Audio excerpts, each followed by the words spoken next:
Welcome to Kevin's commentary on comics. What are we looking at today, Kevin? Well, can't you tell by the little snippets you see here? No? Well, then you'll just have to wait till after the title sequence.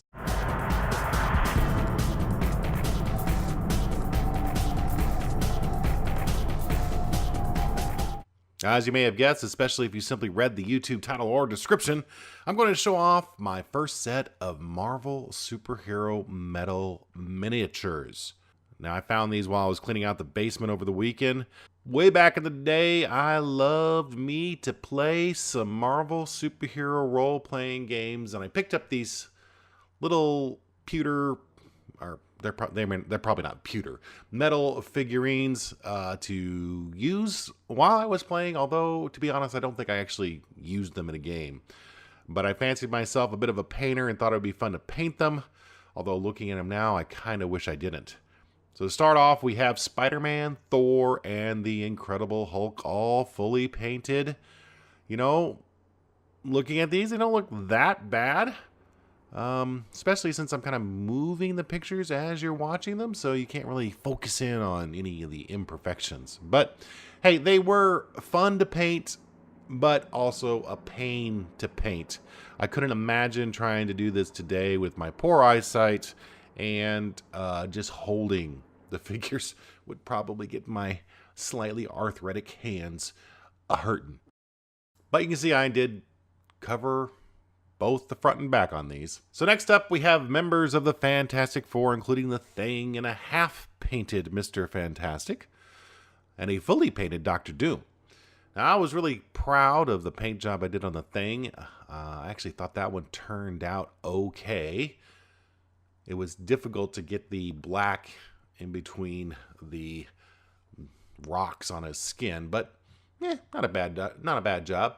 And again, Mr. Fantastic's only half painted. I didn't get to the white parts of his uniform. Doctor Doom turned out also pretty good. It's funny to look at the close-up of the figurine and Doctor Doom's face. It is actually kind of amazing they got as much detail as they were able to, but not too bad. Not too shabby at all, let me tell ya.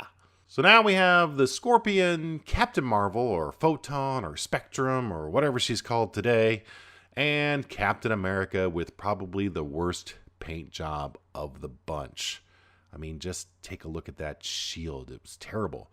Why could I not just put in a decent star? I don't know. Or get the rings around the shield inside the circles. I never quite figured out why they had the Scorpion in this first set. The only thing I can assume is maybe there were a lot of prepackaged Marvel role-playing game campaigns that featured Scorpion. I don't know. But you can see here, this is looking at the Captain Marvel one, and then also going into the next two, which is Radioactive Man and Dr. Octopus. These things look a lot better, to me, unpainted. Kind of wish I hadn't painted them, and I wonder if there's any way to remove the paint completely and safely. If there is, and you happen to know, leave a comment below and let me know, because I'd be curious to try to remove some of the paint.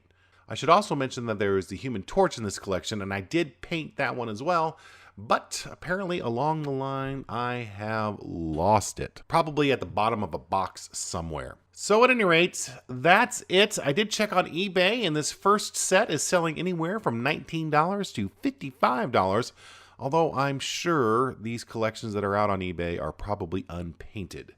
My guess is that painting them probably reduces the value quite a bit, maybe to the point of being not at all valuable at all. I mean, honestly, of the collectibles I have, I really wouldn't mind selling these. I really don't know what to do with them. They're too small to display, and I don't see me playing the Marvel superhero role-playing game again, and if I did, I doubt if I would break out my miniatures. So what about you? Do you have any of these miniatures? Did you ever play the Marvel role-playing game? I also have the second and third set, which I will show off in a future episode. But for now, I'm Kevin. That was my commentary. Why don't you go out and create a Marvel superhero role-playing campaign? Let me know. I'd like to play Doctor Strange. That was always one of my favorite characters to play when I played the Marvel Superheroes role-playing game. Yes, we're geeking out today, but we're done for now. Take it easy, and we'll talk to you later.